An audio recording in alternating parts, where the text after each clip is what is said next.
Hello class 11th student. तो last video में हमने आपको प्रेशर के बारे में पढ़ाया था और पास्कल लॉ उस एप्लीकेशन ऑफ प्रेशर पढ़ाया था। ठीक है, तो आज जो हम स्टार्ट करते हैं वो हमारा टॉपिक है पास्कल्स लॉ। ठीक है, इसमें हम पढ़ेंगे पास्कल ने क्या लॉ दिया था प्रेशर के रिगार्डिंग। ठीक है, तो पास्कल लॉ इस तरीके से है, इन एन इनक्लोज फ्लूइड। ठीक है, इनक्लोज फ्लूइड मतलब एयर और वाटर का मिक्सचर। ठीक है, एयर यहाँ पे लिक्विड का मिक्सचर। ठीक है, in enclosed fluid if pressure is increase in any part of fluid, या फिर if an increase pressure is produced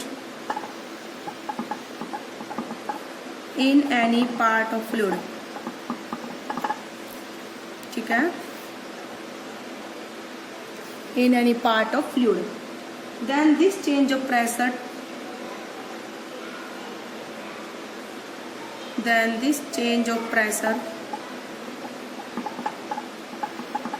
ठीक है is transmitted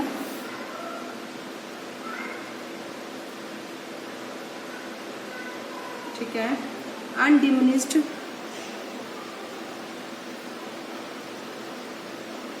to all other parts of the fluid।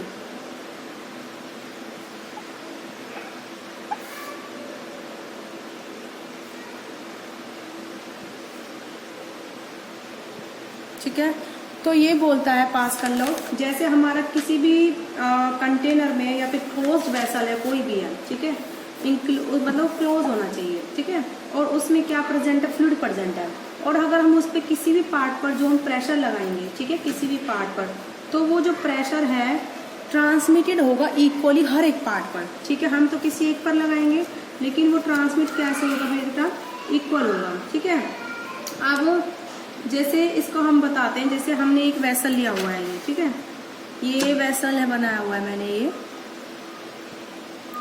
ठीक है, इस तरीके से क्लोज्ड वेसल है। यहाँ पर ये वो लगा हुआ है जो ऊपर नीचे हो सकता है। ठीक है, जिसको हम क्या बोलते हैं, फ्रिक्शनलेस पिस्टन। क्या बोलते हैं बेटा हम इसको, फ्रिक्शनलेस पिस्टन, जो मैं बना रही डंडी से।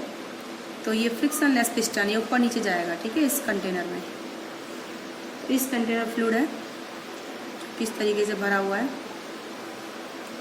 ठीक है, एक पिस्टन ये है। ठीक है, ये जो पिस्टन है यहाँ पर, इसका एरिया कितना है, इस पार्ट का ए है, इसका एरिया कितना है बेटा, a/2 है। ठीक है, और यहाँ पर एरिया कितना है जो हमने यहाँ पर ले रखा है, ये एरिया कितना है बेटा, 2a है, 2a। ओके, इस तरीके से हमने क्या लिए हुए हैं बेटा, एरिया लिए हुए हैं a/2 2a ऑल दीज। ठीक है, तो अब देखो क्या करते हैं बेटा, यहाँ पर ये जो मैंने एक वेसल लिया हुआ है जिसकी 3 साइड है। ठीक है, एक तो तुम्हारा हो गया, ये हो गया A, ये हो गया B और ये हो गया C। ठीक है, तो 3 साइड ट्यूब है A B C, जिन पे फ्रिक्शनलेस पिस्टन लगे हुए टाइट। इसका एरिया तो A है, इसका एरिया 2A है, इसका एरिया a/2 है। ठीक है, अब हमने क्या करा है, थ्रस्ट F अप्लाइड करी हमने ट्यूब A पर। किस पर अप्लाइड करिए बेटा, ट्यूब A पर। मैंने कहाँ फोर्स लगाया, ऊपर फोर्स लगाया मैंने F, थ्रस्ट एक फोर्स ही है, F को लगाया हमने ट्यूब A पर। तो जब हम फोर्स लगाएंगे तो ये एरिया हो गया, तो प्रेशर लग गया। ठीक है, प्रेशर कितना लग गया, F/A। तो जो ये प्रेशर है B और C पर, ठीक है, हम इस तरीके से फोर्स लगाएंगे पिस्टन A पर कि जो ये पिस्टन है, कौन सा साइड वाला, B और C वाला, कि वो मूव ना करे। ठीक है, तो ये पिस्टन जो B और C डज नॉट मूव। तो हमने क्या, इसके लिए क्या होता है, थ्रस्ट यहाँ पर कितनी लगती है 2F और यहाँ पर कितनी लगती है बेटा F/2। ठीक है, बात समझ में आई। इससे क्या पता चलता है कि जो हमारा प्रेशर है इक्वली ट्रांसमिट होता है हर एक केस में। ठीक है, देखो मैं आपको दोबारा समझाती हूँ इस चीज़ को। मैंने यहाँ पर थ्रस्ट F लगाई तो प्रेशर कितना F/A लगा। ठीक है, तो V अप्लाइड, अभी दोबारा समझाती हूँ मैं इस चीज़ को। V applied force on area A। ठीक है, देन प्रेशर कितना हो गया बेटा, F/A। ठीक है, अब जो ये पिस्टन बी और सी है, ये किस तरीके से इन पर फोर्स लगेगा, 2F और F/2, ठीक है। कि अब देखो जब ये प्रेशर हमने फोर्स ऊपर लगाया है, ऑफ कोर्स इसमें जो भरा हुआ लिक्विड है वो ऊपर की ओर जाएगा, जाएगा नहीं जाएगा। जब मैं इस पिस्टन को ऊपर की लगाऊंगी फोर्स F, तो ये पिस्टन ऊपर की ओर जाएंगे, ऑफ कोर्स जाएंगे। तो इनको इसी पोजीशन पे लाने के लिए मुझे इस पर कितना फोर्स लगाना पड़ता है, 2F लगाना पड़ता है। एक्सपेरिमेंट जब देखा गया, इस पर मुझे इस वाले फोर्स से आधा फोर्स लगाना पड़ा। ये बात समझ में आ गई। जब मैं इस पिस्टन पे ऊपर फोर्स लगाऊंगी तो इसमें भरा हुआ लिक्विड इन पिस्टन को बाहर धकेलेगा। तो इन पिस्टन को उसी पोजीशन पे रखने के लिए मैं अपोजिट में उतना ही फोर्स लगाऊंगी नीचे, जिससे कि इनकी पोजीशन ना हिले। तो मुझे कितना फोर्स लगाना पड़ा एक्सपेरिमेंटली, इस पर तो 2F लगाना पड़ा, इस पर F/2 लगाना पड़ा, ठीक है। तो अब जरा प्रेशर इसको लिख लीजिए। If we applied force on area A, then pressure इतना लगा है, so the piston does not move due to applied force, ठीक है। अप्लाइड फोर्स से नहीं मूव करें, बी और सी पिस्टन नहीं मूव करें, so the piston does not move due to the applied force we apply force on piston B is 2F and on piston C is F/2, okay. ये हो गया। तो अब करके देखिए प्रेशर कितना आता है, यानी कि इस पर ऊपर प्रेशर कितना लग रहा था। जब मैंने प्रेशर यहाँ लगाया F4 से F/A प्रेशर लगाया, तो इन पर ऊपर कितना प्रेशर लगा, क्योंकि मुझे उतना ही प्रेशर नीचे लगाना पड़ेगा इनको इक्विलिब्रियम में रखने के लिए। तो प्रेशर ऑन पिस्टन कितना हो गया, मैंने नीचे फोर्स 2F लगाया, एरिया कितना है 2A है, 2 से 2 कैंसिल, प्रेशर हुआ F/A, जो कि किसके इक्वल है, P के इक्वल है यहाँ पर, जो हमने कहाँ लगाया है, A पॉइंट पर, ठीक है। ऐसे ही प्रेशर ऑन ये पिस्टन बी था, on piston C force F/2, area A/2, 2 से 2 कैंसिल, F/A वो किसके बराबर आया, A पॉइंट के बराबर। तो यानी कि जब मैंने फोर्स F लगाया तो उसकी वजह से प्रेशर P लगाया, वो इन दोनों पर भी P लगाया, तभी मुझे नीचे P लगाना पड़ा है उसको इक्विलिब्रियम में रखने के लिए। तो ये पास्कल लॉ है। मतलब हम कहीं भी फोर्स लगाएं, उससे जितना ही प्रेशर हम लगा रहे हैं मतलब, तो वो इक्वली ट्रांसमिट होगा हर एक पार्ट में। मतलब अगर मैंने प्रेशर में P लगाया तो यहाँ भी P लगा, यहाँ भी P लगा, यहाँ भी P लगा, यहाँ भी P, यहाँ भी P, यहाँ भी। मतलब इस हमने तो लगाया फ्लूइड पर, फ्लूइड ने लगाया बर्तन पर, इस वेसल्स की दीवार पर, ठीक है। हमने फ्लूइड पर लगाया तो फ्लूइड बाहर जाएगा, बाहर निकलेगा उसकी वजह से। तो फ्लूइड है जो वेसल्स की वॉल से लगाएगा फोर्स, उसकी वजह से प्रेशर लगेगा। तो प्रेशर कितना लगता है, जितना हम लगाते उतना ही फ्लूइड क्या करता है, वेसल्स की वॉल्स पर लगाता है। तो that is the Pascal's law, okay. I hope आपको समझ में आया होगा किस तरीके से हमने पास्कल्स लॉ पढ़ाया है। अब इसके बाद हम पढ़ते हैं इसी से related atmosphere and the atmospheric pressure, okay बेटा।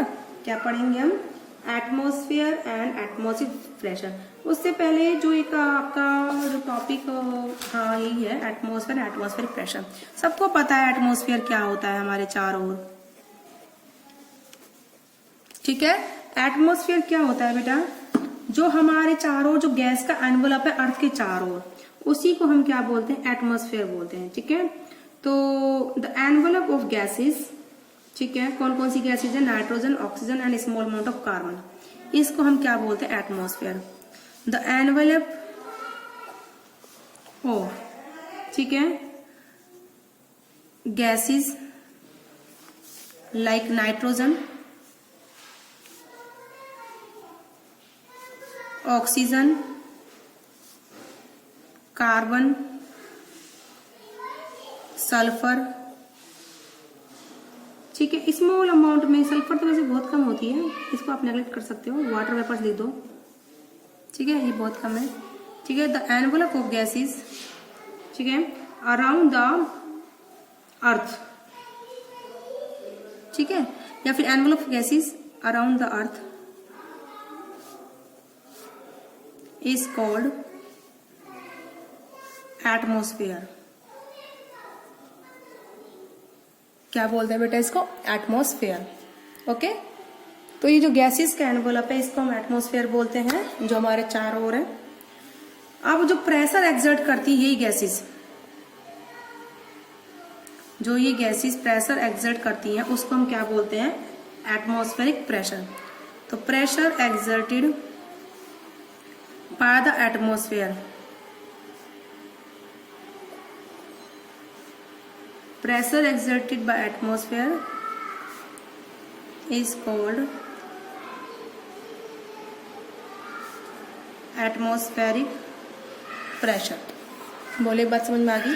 तो जो ये गैसेस प्रेशर लगाती हैं इसको हम क्या बोलते हैं? एटमॉस्फेरिक प्रेशर बोलते हैं। और ये प्रेशर बहुत ज़्यादा होता है, ठीक है। तो atmospheric pressure is about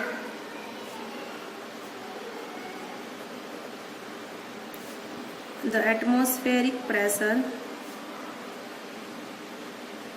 is about 1.013 into 10 की power 5 newton per metre square. इतना प्रेशर लगता है हमारे एटमॉस्फेयर के चारों ओर, 1.013 इंटू 10 की power 5 newton per metre square, इतना लगाती है, ठीक है। तो और ये प्रेशर बहुत ज़्यादा है, ये कम नहीं है। इसका एक एग्जाम्पल ये है, शायद आपने छठी क्लास में पढ़ा भी होगा, छोटे जब बच्चे होते हैं, अगर हम दो गोले लें, ये स्फेयर है, ठीक है, हेमिस्फेयर है, यहाँ से कटा हुआ है। अब इनके बीच में से वैक्यूम पंप से गैस निकाल दीजिए। तो ये जो हेमिस्फेयर है इसके अंदर अब मतलब जो दो गोले हैं आधे आधे, इनको जोड़ दीजिए, फिर इसके अंदर से गैस निकाल दीजिए, वैक्यूम पंप से हवा निकाल दीजिए। तो बाहर तो एटमॉस्फेयर है, बाहर तो एयर है, तो वो प्रेशर लगाती है अंदर की ओर, तो इनको क्या रखती है? इन हेमिस्फेयर को बांधे रखती है। लेकिन अंदर जो एयर है वो है नहीं अब, क्योंकि अगर अंदर एयर होती है तो बाहर भी प्रेशर लगाती, तो बाहर का प्रेशर अंदर, बाहर जो एयर है वो अंदर प्रेशर लगा रही है, अंदर वाली एयर बाहर लगा रही है, वो तो क्या होता है बेटा? नेगलेक्ट, कैंसिल, तो वो आराम से खुल जाते हैं ये। लेकिन जब हम वैक्यूम पंप से हवा निकाल देते हैं तो अंदर एयर नहीं होती, ओनली बाहर होती है, तो बाहर वाली एयर उन पर फोर्स लगाती है, अंदर की उनको बांध रखती है। तो अगर हम ये 12 घोड़े यहाँ लगाएं, 12 घोड़े यहाँ लगाएं, तो भी ये जो हेमिस्फेयर है बेटा अलग नहीं हो पाते, ठीक है। तो इससे हमें पता चलता है कि एटमॉस्फेयर कितना ज़्यादा प्रेशर हमारे ऊपर लगाती है। ये बात आपको समझ में आ गई, ठीक है। तो इसके बाद जो बेटा आपका आता है वो आता है टोरसलाई का एक्सपेरिमेंट। टोरसलाई का एक्सपेरिमेंट क्या है बेटा? कि अगर हम किसी भी, अगर हमें एटमॉस्फेयर मेजर करना हो, ठीक है, तो उसके लिए टोरसलाई ने एक एक्सपेरिमेंट किया था। उसने क्या करा था, एक जो कंटेनर में उसने एक मरकरी भरी, ठीक है, कंटेनर में, उसके बाद उसने एक ट्यूब डाली, ठीक है, उस ट्यूब के अंदर जो मरकरी ऊपर राइज हुआ वो 76 सेंटीमीटर तक हुआ। ये बात आपको समझ में आ गई, ठीक है। अब ये थोड़ा सा मैं आपको समझा देती हूँ, what is the Torricelli experiment. Torricelli's experiment,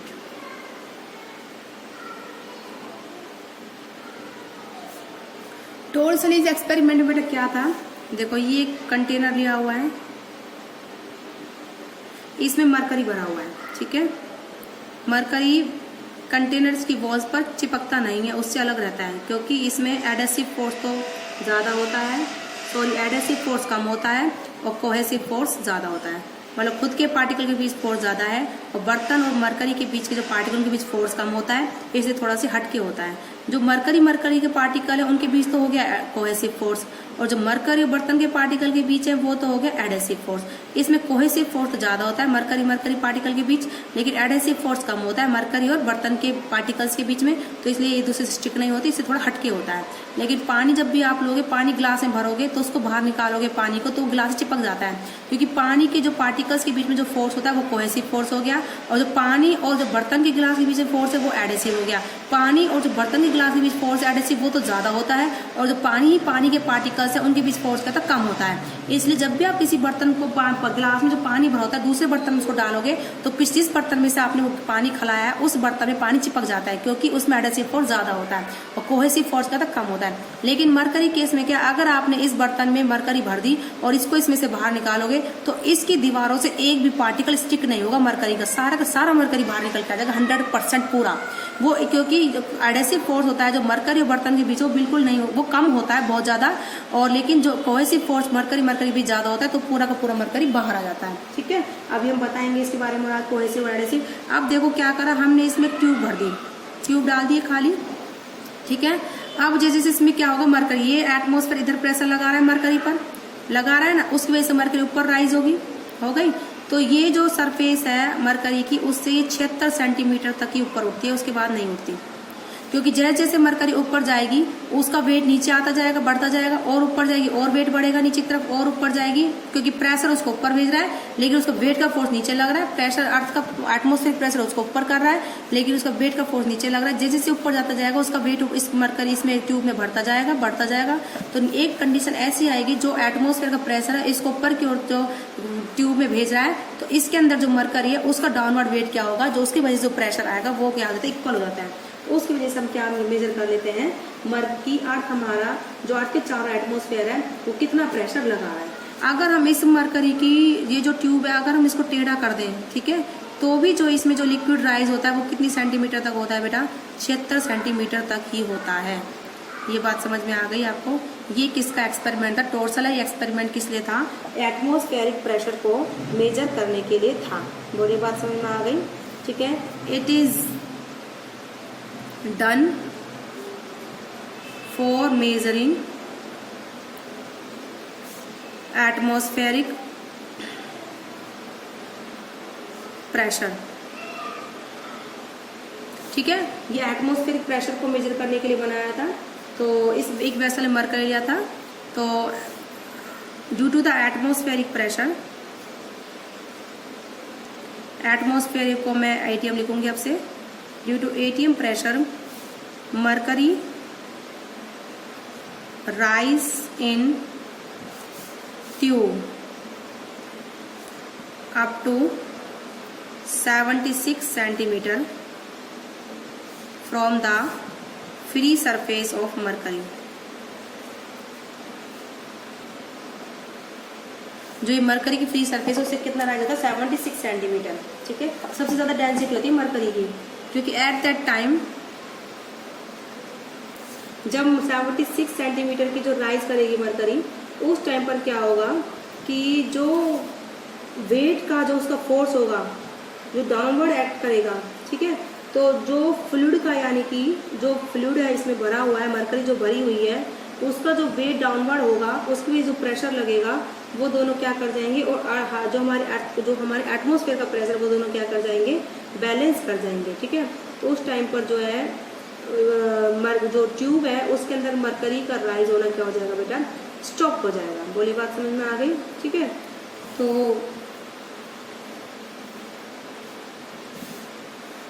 76 centimetre from the surface of mercury at that time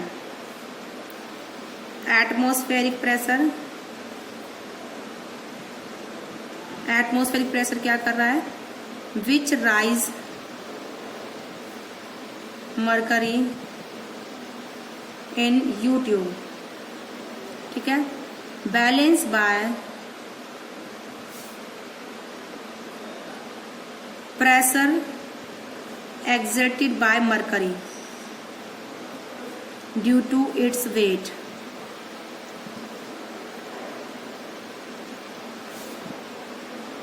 present in U-tube। जो मरकरी U-tube में है उसका वेट बढ़ता जाएगा, जैसे जैसे ऊपर चढ़ता जाएगा लिक्विड ऊपर, तो उसका वेट डाउनवर्ड होगा।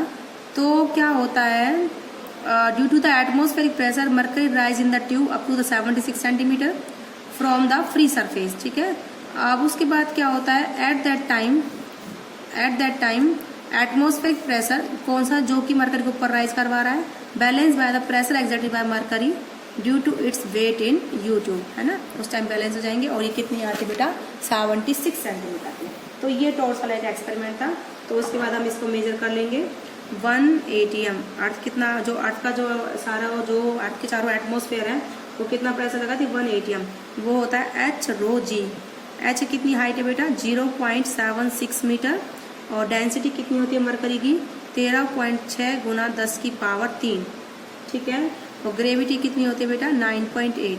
तो इसकी वैल्यू कितनी निकल के आती है बेटा 1.015 इंटू 10 की power 5 newton per metre square, ये निकल जाता है। तो that is the Torricelli experiment. तो आई होप आपको समझ में आया होगा बेटा।